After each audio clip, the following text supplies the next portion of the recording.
level 2A iyo afraad A idoo xusid mudan tahay in labada galaas amaba labada group ee maanta tartamayay ay ahaayeen laba group oo ka soo dhex baxay dhammaan gruubyada kale ay ka kooban yihiin qaybta galabey waxaana xusid mudan inay yihiin labada group ee ugu juhdiga ama dadaalka badnaa labadaba loo kala reebayn waxaan leenahay inagoo ku hadlayna magaca maamulka dugsiga Ubaya bin Kacab hambalyo hambalyo hambalyo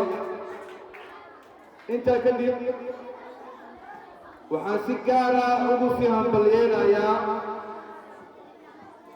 bahda afraad ee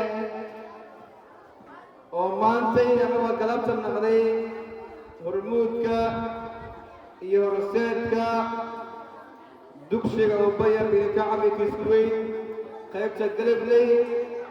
sanad dugsiyeedka